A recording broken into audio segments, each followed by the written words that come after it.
할렐루야. 만나서 반갑습니다. 우리 옆 사람과 인사 나누겠습니다. 잘 오셨습니다. 사랑하고 축복합니다. 우리 1층에 계신 우리 성도님들도 반갑습니다. 사랑하고 축복합니다. 오늘도 주님 안에서 평안하십시오. 하늘의 기쁨이, 하늘의 소망이 여러분의 것이 되기를 주님의 이름으로 축복합니다. 나의 부족함이 주님 앞에서는 특별함이 된다라는 제목으로 함께 은혜를 나누도록 하겠습니다. 나의 부족함이 주님 앞에서는 특별함이 된다. 누구든지 그렇습니다. 주님 앞에 헌신하다 보면 때때로 찾아오는 것이 하나가 있어요. 전 외로움이라고 생각합니다. 마음에 감동이 와서 열심히 솔선수범해서 하나님 앞에 헌신했는데 어느 순간에 주변에 돕는 사람이 없게 될 때 참 힘에 부칠 때가 있습니다. 우리 구역장님들과 회장님들은 절실히 공감하실 겁니다. 대부분 아예 또 봉사하는 일이 부담이 되시는 분들이 있어요. 또 참여하기를 주저하시는 분들도 계실 것입니다. 이런 여러 가지 이유가 있다고 생각합니다. 시간적인 부담도 있겠고요. 주변의 시선도 편하지 않을 것입니다. 무엇보다 결정적인 것은 과연 내가 쓰임받을 수 있을까라는 생각, 그 생각이 내 앞을 가리는 거죠. 나는 부족해서, 받은 은사도 없어서, 신앙 경력이 짧아서 라는 생각을 합니다. 한없이 자신을 부족하게만 보면서 주저하시는 분들이 있어요. 그러나 이제부터 여러분 주저하지 마시기 바랍니다. 나에게 어떤 은사와 말주변, 리더십이 없다고 해도 하나님은 부족함 있는 모습 그대로를 사랑하세요. 그리고 여러분을 사용하시기를 원하십니다. 우리가 세상에서도 나가면 내 있는 모습 그대로를 받아주면 얼마나 좋을까요? 우리가 내 있는 모습 그대로를 그대로 받아줄 수 있는, 나를 받아줄 수 있는 그 장소가 어디일까요? 가정이죠. 바로 우리 엄마 아빠의 품일 것입니다. 오늘은 특별히 어버이 주일로 예배를 드립니다. 우리 어버이 사랑을 기억하고 또 나를 향하신 나의 아버지, 하나님 아버지의 사랑을 생각하는 시간이 될 수 있기를 바랍니다. 우리는 오늘 본문의 말씀, 이 아가서를 통해서 신랑과 신부, 남녀의 사랑을 지금 이야기하고 있지만 이스라엘을 향한 하나님의 사랑, 나를 향한 하나님의 사랑을 배우고 있는 거예요. 그 어떤 것도 편견이 없으신 사랑, 차별이 없으시는 사랑, 있는 모습 그대로 부족함을 안아주시는 그 사랑, 그 사랑을 다시 한번 오늘 이 시간 나누려고 합니다. 제가 초등학교 시절에는요 그랬습니다. 다 마찬가지였겠지만 학교에 가면 이상하게 조금 열등감을 많이 느꼈던 것 같아요. 은근히 차별이 있었어요. 공부 잘하는 학생들을 선생님이 더 티나게 사랑해 주셨던 것 같고, 그리고 이제 친구들 사이에도 그래요. 누가 어떤 운동화를 신었느냐, 뭐 빈부격차가 좀 있다 보니까 어떤 친구는 6,000원짜리 월드컵을 신는데 나는 동대문에 1,000원짜리 운동화를 신고 있어요. 거기서 오는 어떤 열등감이 있어요. 도시락 반찬도 그렇죠. 계란 반찬 싸우는 애들이, 나는 맨날 김치 반찬인데 어떤 애들은 프랑크 소세지를 싸우네. 저런 반찬도 세상에 존재하는구나 라는 생각을 했던 것 같아요. 그러면서 은근히 차별을 경험했고 또 열등감이 더 생기지 않았는가라는 생각을 합니다. 제가 결정적으로 상처를 받았던 것이요, 집안 형편이 좀 어려웠었고 이제 부모님이 목회를 하신다라고 하는 이유 때문에 이사를 좀 많이 다녔던 것 같아요. 그래서 초등학교만 학교를 4번이나 옮겼어요. 그러면서 경험되는 건 뭐냐면 두려움이었습니다. 내가 새로운 친구들을 만나야 되고 새로운 선생님을 반복해서 이렇게 만난다라는 게 사실 쉽지 않았습니다. 근데 제가 이제 공릉초등학교에 이렇게 전학을 가면서 선생님 한 명 만나는데 그 당시에 여러분, 그 당시만 해도 이가 많았어요. 석회라고 하죠. 이가 까놓는 이 알이 이 머리에 아이들에게 많았어요. 저도 최대한 막 머리 감고 뭐 집에서 조심한다고 했는데 어느 순간에 저에게도 이제 이가 강림했던 것 같아요. 그래서 이제 학교를 딱 등교를 했는데 그날 마침 또 위생검사를 한다는 거예요, 선생님이. 근데 그 선생님이 유독 또 이게 깔끔함을 떨어가지고 다른 반은 다 속옷 검사만 하는데 이분은 머리 검사까지 하는 거예요. 그래서 저는 그냥 뭐 아무 생각 없이 머리를 들이밀었죠. 들이밀었는데 선생님이 깜짝 놀라시는 거예요. 야, 이거 석혀봐라, 석혀봐. 에이, 저리 가. 저는 그 한마디가요, 얼마나 상처가 되는지 몰라요. 그래도 나를 받아줄 줄 알았는데 저리 가래, 선생님이. 저는 학교 다니는 내내 얼마나 상처가 되는지 몰라요. 그런데 제가 그래도 학창생활을 재미있게 할 수 있었던 이유 하나가 있었어요. 나를 받아주는 아빠, 엄마가 있었기 때문에요. 그 품이 있었기 때문에 저는 상처가 되지 않았어요. 도시락 반찬을 김치만 싸도 상처가 되지 않았어요. 동대문표 1,000원짜리 운동화를 신어도 상처가 되지 않았어요. 부모님의 사랑 때문입니다. 차별하지 않는 그 사랑이 나를 성장하게 했던 것 같아요. 하나님도요, 나를 향하신 마음은 차별하지 않았어요. 어느 누구와도 차별하지 않으십니다. 부족하면 부족함 그대로 나를 안아주세요. 가난하고 부해도 주님은 나를 반가이 맞아주시는 줄로 믿습니다. 우리가 그렇습니다. 오늘 본문 말씀 속에 술람미 여인은 자신을 어떻게 생각하고 있을까요? 오늘 본문의 말씀처럼 나는 샤론에 수선하다라고 느끼고 있어요. 샤론이라고 하는 것은 평야를 의미합니다. 들판이 광야예요. 그런데 그곳에 수선화가 피었다는 건 뭐예요? 그냥 흔한 꽃인 거예요. 남들이 거들떠 보지 않는 꽃이라는 거예요. 그리고 평야라고 하는 것도 의미가 있겠지만 또 하나의 의미는 뭐냐면 깊은 골짜기라고 하는 의미가 있어요. 남들의 눈에 띄지 않는 꽃, 관심도 없는 무관심한 사람, 그게 바로 수선화라는 거예요. 그러니까 여인은 자기 스스로가 나는 수선화입니다, 그냥 세상에 흔한 한 사람 중에 한 사람입니다 라고 이야기를 하고 있는 거예요. 그러나 신랑은 뭐라고 이야기합니까? 백합하다라고 이야기를 해요. 순결하고 고귀한 백합하다. 하나님도 나를 바라보실 때에 그 마음으로 바라보세요. 그게 하나님의 마음이에요. 자녀를 향한 부모의 마음이 그렇잖아요. 세상 사람들이 뭐라고 해도 나는 가장 귀하게 여기는 거예요. 세상에 5천만의, 우리나라만 해도 5천만의 인구가 있습니다만 나는 5천만 인구 중에 하나의 생명이 아니라 마치 세상에 나 한 사람만 있는 것처럼 주님은 그렇게 나를 바라보시는 거예요. 여러분의 자녀를 그렇게 바라보시잖아요. 세상에 이 자녀만 있는 것처럼. 그래서 열을 낳아도요, 열을 낳아도 다 귀한 거예요. 10손가락 깨물어도 안 아픈 손가락이 없어요. 여러분 확인해 보셨어요? 아프지 안 아픈지? 확인해 보나 마나요? 너무나 귀한 거죠. 세상에 마치 첫째, 둘째, 아니 마지막까지 그 한 명만 있는 것처럼 사랑스럽고 고귀한 거예요. 지금 신랑이 그 눈빛으로 신부를 바라보고 있어요. 오늘 하나님께서 여러분 한 생명 한 생명을 그렇게 바라보고 계시다라는 거예요. 오늘 말씀의 제목이 뭐예요? 나의 부족함이 주님 앞에서는 특별함이 된다. 나는 이것이 없습니다. 이런 은사도 없습니다. 이런 경험도 없습니다. 체험도 없습니다. 그런데 여러분, 그 부족하고 연약함 때문에 실망하지 마세요. 오히려 그런 마음을 느끼는 것은요, 귀한 마음이에요. 주님의 자녀로서 너무 중요한 마음이라는 거예요. 나 스스로가 부족함을 느끼는 그 중심, 그 중심을 하나님께서 바라보시며 기뻐하시기 때문에 그래요.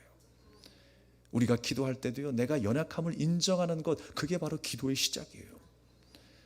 우리가 신앙생활의 기초가 무엇이냐? 하나님 나를 긍휼히 여겨주시옵소서, 불쌍히 여겨달라고 하는 그 마음에서 신앙생활이 시작되는 거예요. 그 마음이 없었다면 주님 앞에 나오지도 않았어요.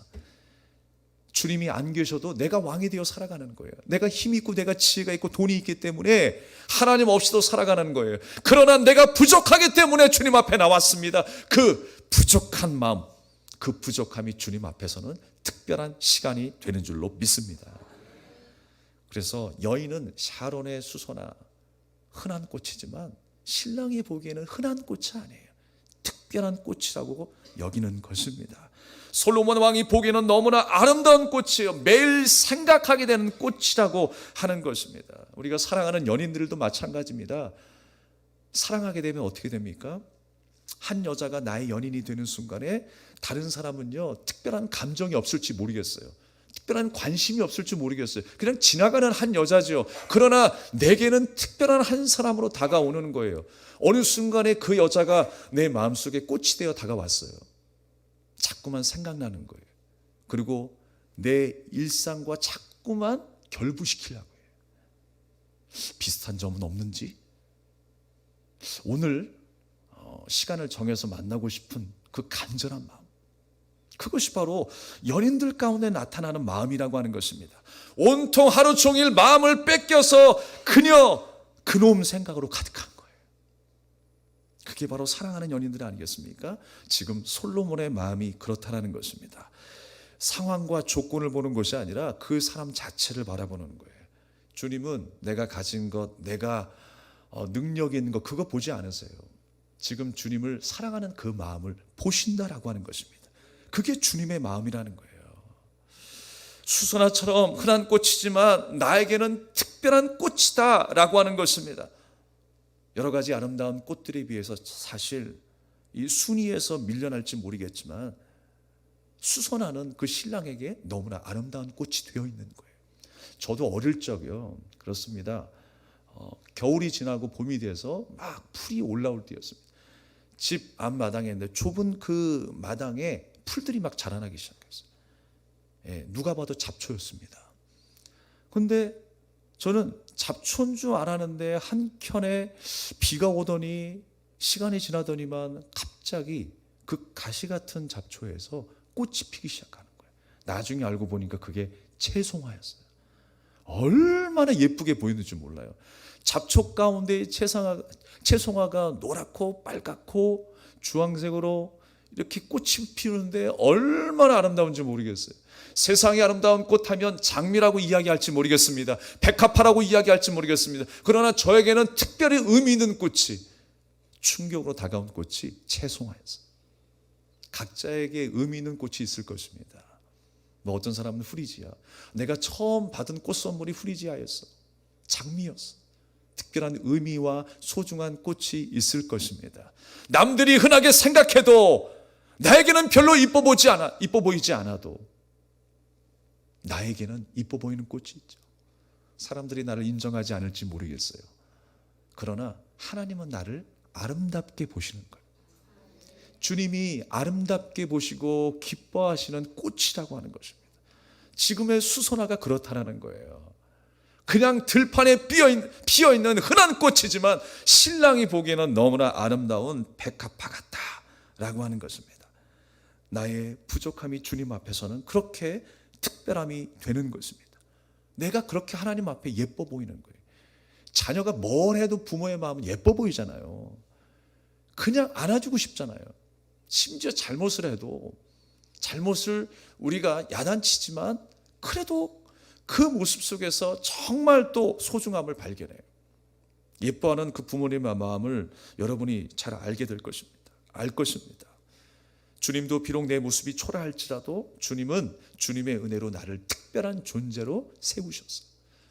예배자로 세우시고요, 하나님 나라의 백성으로 세우셨어요. 주님의 은혜로 세우신 내가 얼마나 이뻐 보이실까요? 특별한 존재로 세워주셨기 때문에 주님은 나를 아름답게 보시는 거예요. 무엇 때문에? 내 속사람이 성장한 모습을 보면서 주님의 십자가의 보혈의 은혜로 나를 깨끗게 하시고 나의 속사람을 새롭게 하심으로 말미암아 하나님이 보시기에 아름다운 꽃으로 나를 피우게 하셨어요. 할렐루야. 옆 사람과 함께 우리 인사 나누겠습니다. 당신은 꽃과 같습니다.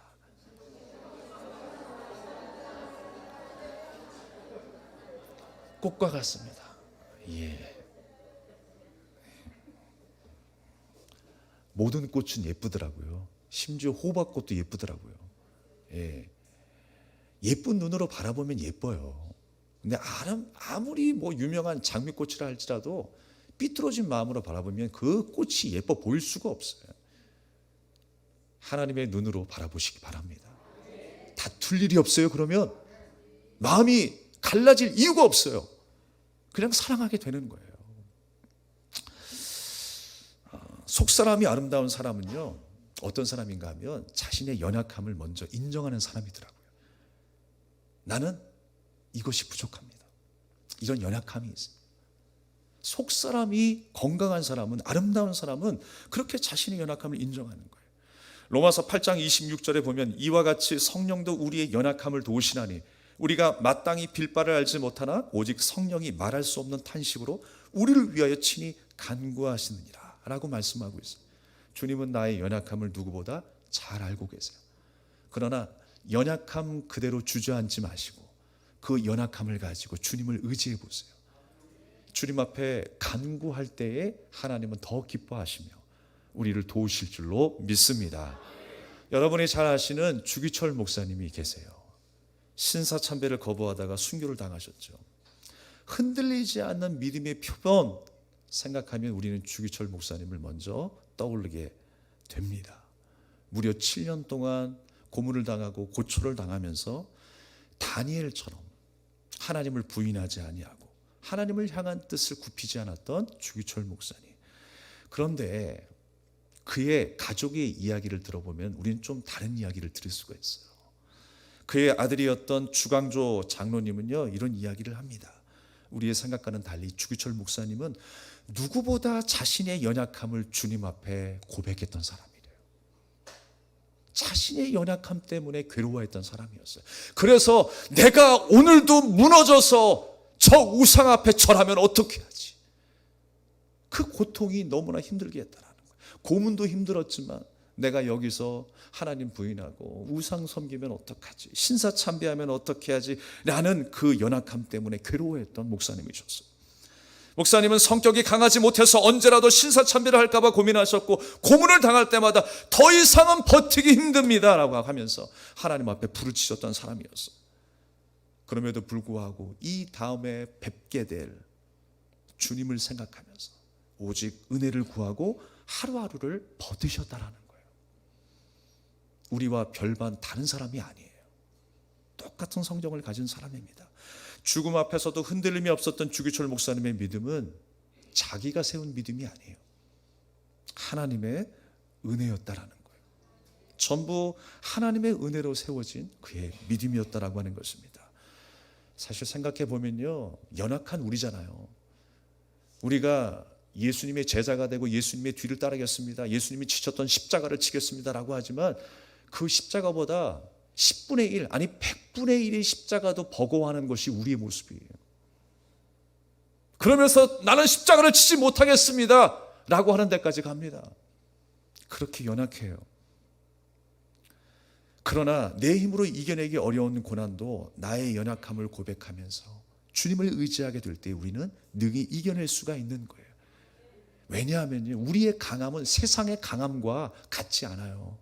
세상의 강함은 권력이 있고 재물이 있다라고 생각하지만 그리스도 안에 있는 우리의 강함은 어떤 강함입니까?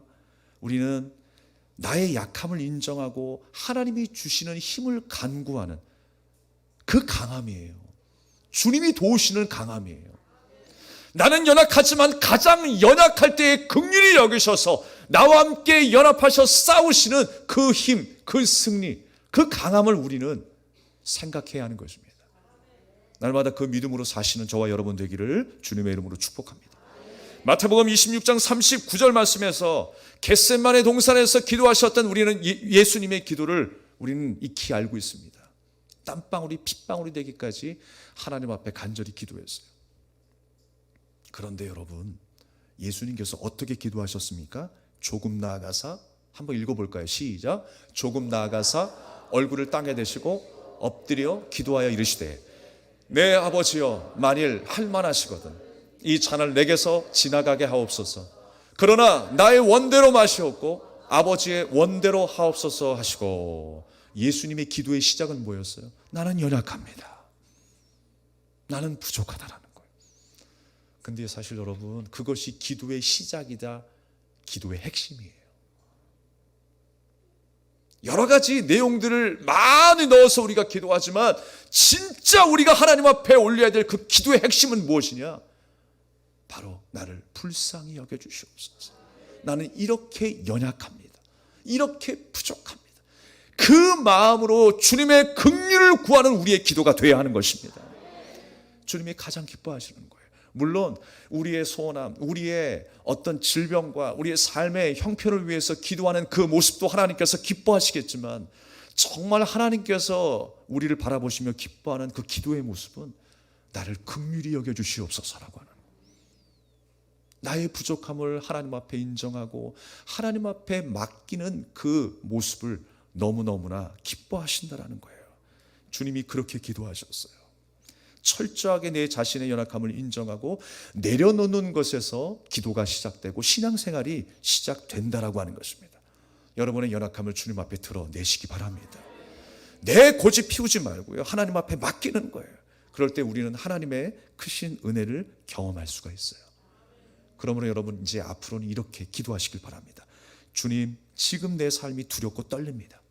이 고통 앞에 오로지 내가 의지하는 것은 예수님밖에 없습니다. 이렇게 기도하시길 바랍니다. 그럼에도 나의 뜻대로 마옵시고 주님이 기뻐하신 것으로 행하시기를 간절히 기도합니다. 여러분, 이 기도가 성숙한 기도예요. 하나님이 가장 빠르게 응답하실 만한 기도인 것입니다. 오늘 본문의 말씀 속에서 신부는요, 이미 1장에서 경험했던 것처럼 나는 얼굴도 까맣고 사람들이 인정하지도 않고 그 신랑의 신부가 되기에 너무나 부족한 인생인데, 신랑이 그 신부에게 뭐라고 해요? 어여쁜 자야, 어여쁜 자야 라고 이야기를 해요. 그러니까 신부가 자존감이 높아지는 거예요.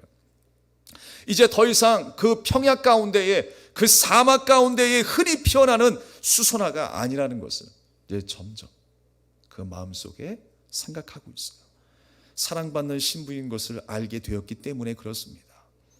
그러니까 여러분, 우리가 상황이 너무나 힘들고 악해서 사랑할 수 없다라고 하는 말은 이제 맞지 않는 거예요. 우리는 하나님의 말씀을 따르는 성도잖아요. 지금 상황이 열악한데도 그 사랑 때문에 신부가 힘을 얻고 일어나는 거예요. 그런 것처럼 여러분, 사랑이 상황을 이기게 되어 있어요. 할렐루야. 하나님께서 우리를 사랑하시는 그 사랑 때문에 우리가 이 세상에서 승리하게 되는 줄로 믿습니다. 상황이 사랑을 삼키는 것이 아니라 사랑이 상황을 삼키는 거예요. 여러분, 더 사랑하시기 바랍니다. 여러분이 더 사랑해 주실 때에 좌절 가운데 있는 지체가 일어나는 거예요. 그게 방법이에요, 여러분. 그게 해답인 것입니다. 사랑 외에는 없는 거예요. 우리가 더 사랑하게 될 때에 어떤 상황이든 그 상황을 극복하게 되는 이유가 되는 줄로 믿습니다. 우리가요, 그렇습니다. 상황이 힘들어서 결혼하지 못하겠다라는 요즘 젊은이들이 많이 있어요. 하도 결혼을 안 하고 아이를 안 낳으니까요, 서울에서도 학교를 폐교하는 일이 생겨요. 여러분, 놀랍지 않습니까? 우리가 폐교하면 저 시골 촌구석에 초등학교만 폐교하는 줄 알았어요. 그런데 서울에 있는 학교도 폐교하더라고요. 학생이 없어가지고. 아이를 많이 낳으십시오, 여러분. 네. 주일학교 금방 자라서 올라오더라고요. 요즘 젊은이들이요, 결혼하지 않는 이유를 리서치해 보니까 뭐라고 하는지 아세요? 결혼 자금이 없어서라는 거예요. 또 그 밑에 2순위, 3순위 이유들을 살펴보니까 결국엔 다 돈이었어요. 예전에 우리 어르신들이 돈 때문에 결혼했나요? 돈이 없어서 결혼을 못했나요? 그러지 않잖아요. 무엇 때문에 결혼하셨어요? 사랑 때문에 결혼하셨어요. 아니라고 극구 부인하신 분들도 있을지 모르겠습니다. 그러나 그때는 다 사랑 때문에 결혼하셨잖아요. 그런데 상황이 안 된다는 거예요, 상황이. 그러니까 문제점이 뭐냐면요, 결혼하지 않는 이유를 우리는 먼저 생각한다니까요. 지금 많은 사람들이 결혼하지 않는 이유가 뭔지 아냐? 돈 때문이야 라고 생각을 해요. 그러나 우리가 생각해야 될 것은 달라야 됩니다. 하나님의 시각을 가지고 우리가 생각한다면 우리의 생각은 뭐냐면 결혼해야 되는 이유를 생각하셔야 돼요. 결혼하는 이유가 뭐예요? 사랑해서. 간단한 겁니다, 여러분. 자, 제가 한 가지 이야기를 해드릴게요. 한 남자가 있었어요. 이거 실제 있었던 이야기입니다. 근데 평소에 알고 지냈던 두 여동생이 있었대요. 그런데 한 여동생이 독신주의자라는 거예요. 결혼하기 그렇게 싫어하대요. 그런데 어느 날 갑자기 연락이 왔어요. 띠리링 띠리링, 오빠 나 결혼해. 깜짝 놀란 거, 어느 순간에. 그렇게 결혼을 싫어하고 남자에 대해서 관심도 없었고, 그러니까 어떤 조건에 대해서는 생각도 안 한 거예요. 재산이 얼마이고, 남자 조건이 어떻고, 연봉이 얼마이고, 학교를 어디 나왔는지. 그런데 관심이 없었어요. 우선 결혼을 하려면 사랑을 해야 하는데, 그 여동생은 평소 그런 관심이 아무것도 없었다는 거예요. 그 어떤 것도 중요하지 않았고 의미도 없었습니다.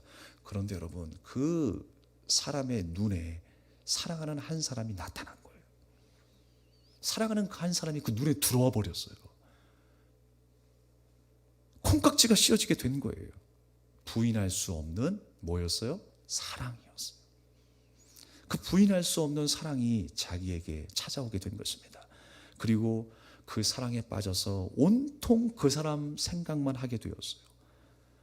왜 그럴까요? 그 남자를 있는 모습 그대로를 보았기 때문에 그래요. 평소에 결혼에 대해서, 남자에 대해서 관심도 없었기 때문에 조건 안 따졌다고 그랬잖아요. 그런 거 생각 안 했다고 그랬잖아요. 근데 오히려 어느 순간에 한 남자를 만났는데 그냥 있는 모습 그대로가 들어오더라는 거예요. 네.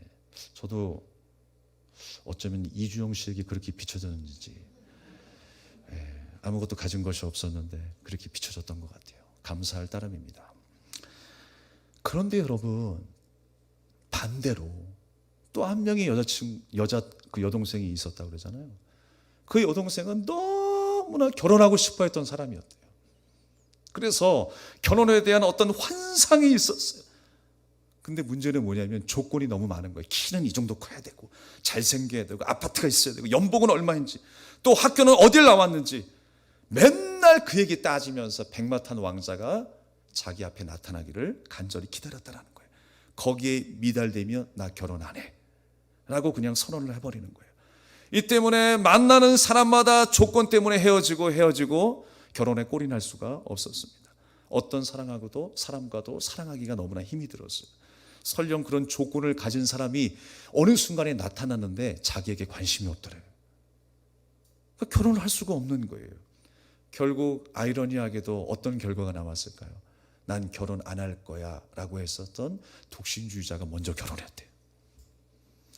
그리고 가장 결혼하고 싶어 했었던 그 사람은 아직까지 결혼을 하지 못하고 있더래요. 왜? 조건 보느라고. 우리는요, 조건이 아니라 그 사람을 있는 그대로의 모습으로 볼 수 있어야 하는 것입니다. 이것이 결혼하는 이유죠. 근데 우리는 항상 결혼하지 않는 이유를 먼저 생각해요. 상황이 사랑을 이긴다고 생각해요. 그러나 사랑이 상황을 이기는 것입니다.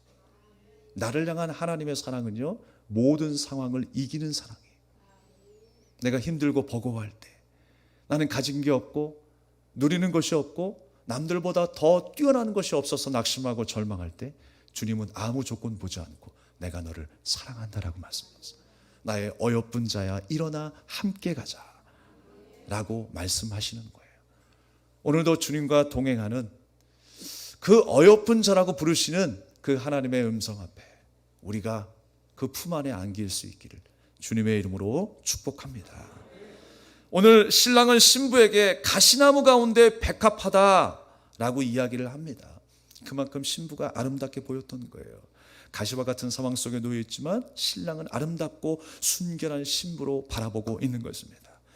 우리가 가시밭 같은 그런 상황에 놓여 있는 것은 결코 불행한 일이 아닙니다. 신랑 대신 주님 안에서 사는 그리스도인은요, 열매가 없고 향기가 없는 곳에 어쩌면 보내졌을지 모르겠어요. 우리의 상황이 열악하다 할지라도 주님께서는 나를 그곳에 심으셨다라는 사실을 우리는 기억해야 합니다. 그리고 그 모습을 더욱 귀히 여기시는 거예요. 보잘것없는 환경 속에서도 나를 방치하신 것이 아니라 생명 없는 곳에 어둠에서 방황하는 사람들 가운데 나를 보내신 거예요. 나를 낮추는 모습으로 보내시는 거예요. 그래서 여러분, 여기에 우리의 부르심, 우리의 소명이 있음을 기억하시기 바랍니다. 나를 왜 이 자리에 보내셨는가? 왜 그 사람에게 보내셨는가? 이 환경 속에 하나님께서 보내셨는가? 내가 썩고 부인되지만 하늘의 미랄처럼 가장 아름답고 순결한 백합화로 바라보시는 그 하나님의 뜻이 있기에 우리를 그 자리에 불렀다는 사실을 기억할 수 있기를 바랍니다. 3절 말씀에서도 신부는 다시 신랑을 숲풀 가운데 사과나무 같구나 라고 말하고 있어요. 예수님은 열매 맺을 수 없는 곳, 사망으로 가득한 곳에 사과나무와 같은 생명을 주셨죠. 그런 의미에서 내가 먼저 수선화가 아니었어요. 내가 먼저 들판이 아니었어요. 주님이 먼저 그 샤론 들판을 경험하셨어요. 그 흔하디 흔해서 사람들에게 인정 못한 수선화를 경험했던 분이 바로 예수님이셨어요. 먼저 가시는 거예요. 우리는 예수님의 제자입니다. 예수님의 사랑받는 신부입니다. 그렇다면 우리는 신랑이 가는 곳으로 따라가는 거예요. 오늘 신랑이 뭐라고 이야기합니까? 잔치집을 이야기를 해요. 나를 인도하여 잔치집에 들어갔으니 그 사랑은 내 위에 깃발이로구나 라고 고백하고 있어요. 잔치집은 무엇입니까? 신랑과 신부가 교제하는 곳입니다. 사랑을 나누는 곳입니다. 기쁨을 나누는 곳입니다. 이제 주님이 가는 곳에 나도 가겠습니다 라고 하는 이 신부의 고백이 있는 거예요. 주님이 걸어가신 곳에 나도 함께 하겠습니다. 그것이 어떠하든지 부하든지 가난하든지 내 마음이 기쁘든지 상하든지 주님이 있는 곳에 나도 있겠다라고 하는 거예요.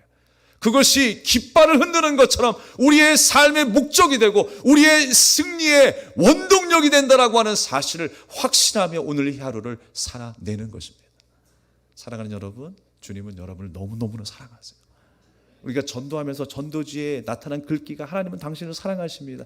너무 흔한 것 같아서 가슴속 깊이 뭔가 감동이 없는 것 같은데 정말 하나님이 나를 사랑하신다라는 그 뜨거운 그 사랑이 경험되어질 수 있기를 바라겠습니다. 우리는 주님 안에 속해 있다면 주님 안에서 만족한 인생을 그렇게 살아갈 수 있는 거예요. 주님과 교제하는 그 잔치집처럼 오늘 이곳이 잔치집이 되고 주님을 만나는 시간이 되고 주님이 걸어가신 길을 나도 따라가겠습니다 라고 결단하는 가장 하나님이 기뻐하실 만한 시간이 될 수 있기를 주님의 이름으로 축원합니다. 말씀을 정리하도록 하겠습니다. 오늘 말씀의 제목처럼 나의 부족함이 주님 앞에서는 특별함이 됩니다. 함께 따라하겠습니다. 나의 부족함이 주님 앞에서는 특별함이 됩니다. 여러분 믿으십니까? 제가 예전에 한 편의 드라마를 재밌게 본 기억이 있습니다. 응답하라 1988인가요? 예전에 이제 있었던 여러 가지 그 에피소드를 그렇게 드라마로 이렇게 표현을 했더라고요. 근데 참 공감했던 한 가지 일화가 있었어요. 거기에 명랑한 한 어머니가 계십니다. 평소에 말도 많고 아줌마들끼리 모여서 수다 떠는 걸 너무 좋아해요. 그리고 아이들에게 이거 해라 저거 해라 막 소리치면서 아이들이 긴장을 합니다.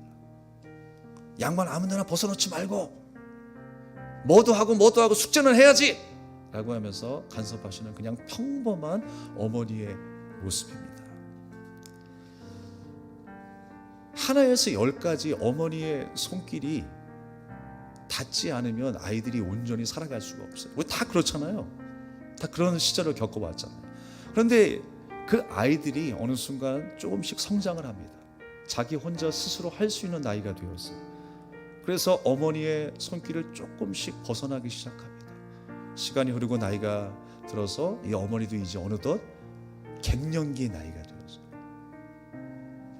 더 편하고 이제 내가 할 그 손길들이 내가 가야 할 그 손길들이 줄어들었는데 그럼 더 평안하고 더 기쁜 일들이 많아져야 되는데 더 이 아줌마가 우울함에 빠지는 거예요.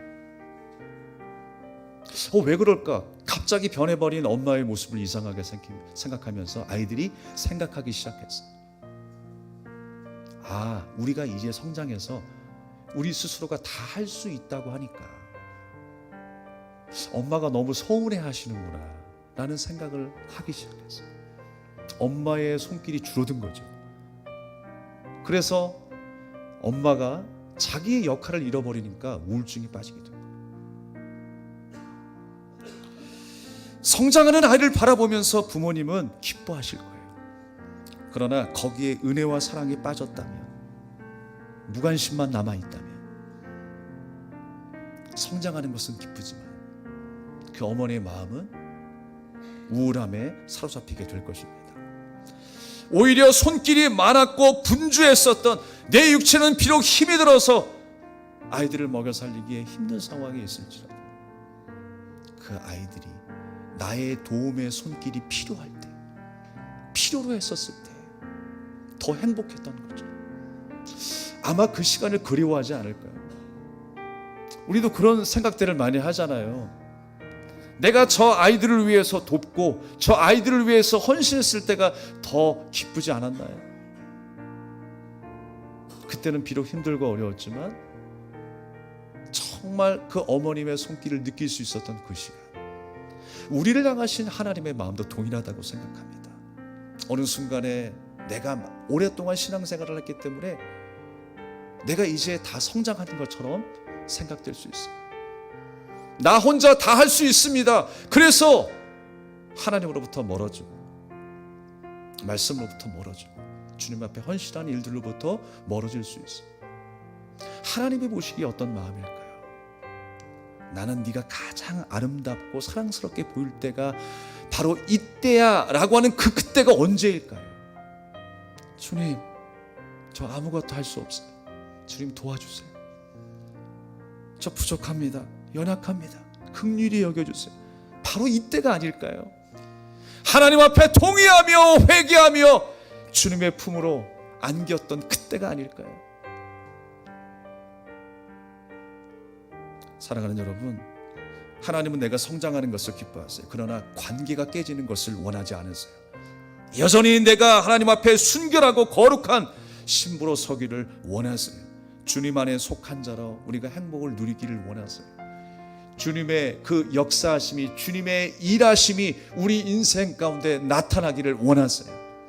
그렇다면 우리는 그 연약함, 그 부족함을 들고 주님 앞에 기도해야 하는 것입니다. 이 한 주 동안도 내 상황과 상관없이 전능하신 주님을 더 사랑하고 주님의 거룩한 신부로 살아갈 수 있기를 주님의 이름으로 축복합니다. 우리 함께 이 찬양을 드리면서 기도하겠습니다. 너는 내 것이라 라는 찬양인데요, 두려워 말라 내가 너를 구속하였고 너를 지명하여 불렀나니 너는 내 것이라 두려워 말라 내가 너를 구속하였고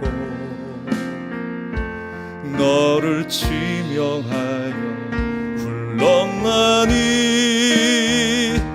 너는 내 것이라 내가 물 가운데로 지날 때 내가 함께함이라 내가 불 가운데로 행할 때 너를 보호하리니 두려워 말라 내가 너를 구속하였고 너를 지명하여 불렀나니 너는 내 것이라. 다시 한번 찬양하겠습니다. 두려워 말라 내가 너를